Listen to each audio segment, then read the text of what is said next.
right away, I would say within a matter of weeks, I noticed an increase in the number of phone calls. We pretty much staticize everything around here, and there was definitely an increase in phone calls. Referrals are great. In fact, we show you a checklist with over 60 items, it might be up to 90 now, of how to actually inspire even more referrals.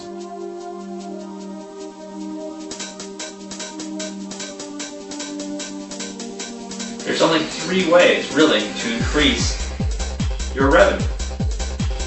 First step is to increase the number of clients. That's the first way. Second way is to increase the size of transactions. And the third way is to increase the frequency of transactions. So the first step is to maximize what you're already doing. The second step is geometric growth. If you can get a 10% increase in clients from 10 different sources, you have grown your business or your client base by 100%. Step number 3 is to borrow successes. There are thousands of successful actions that other businesses are doing that you may have never even thought of doing. And when you incorporate the actions of other businesses that are successful that none of your competitors are doing, cause an explosion of inflow of clients.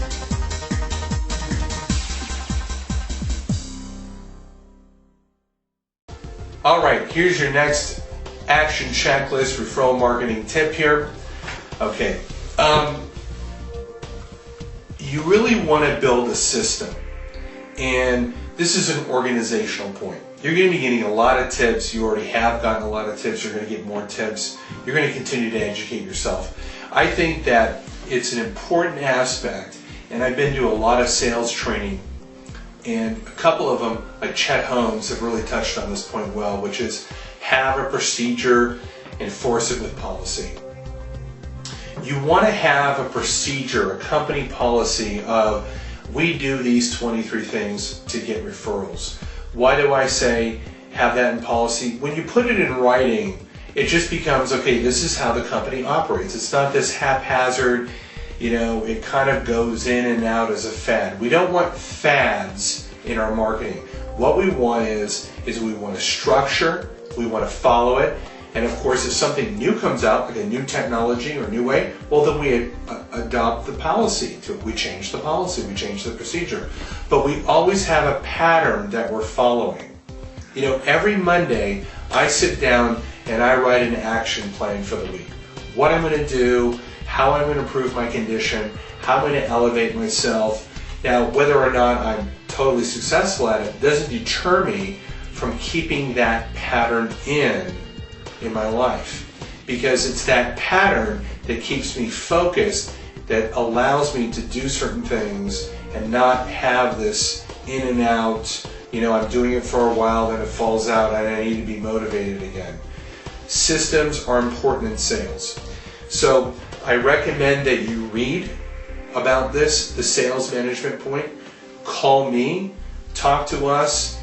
But basically, the point here is, in referrals, make sure that you're taking your best methods and that you're putting that in policy and you're following a procedure and you're getting with your staff on a regular basis. You yourself are referring to the policy on a regular basis, and you're keeping these systems in over and over and over. Repetition is so critical in marketing. Doing something once does not work. Studies have shown that it takes sometimes 7 to 18 emails before the client goes, you know what, I want to do business with you. But that 18th email wouldn't have worked if you didn't send the other 17. You see, repetition in marketing has been commented by many experts over and over and over throughout decades as a key to marketing. You've got to have a system, you've got to follow it. So follow this action checklist, put in some policies, have a structure, and you know what, you're going to get a lot more referrals because of that. Over to you.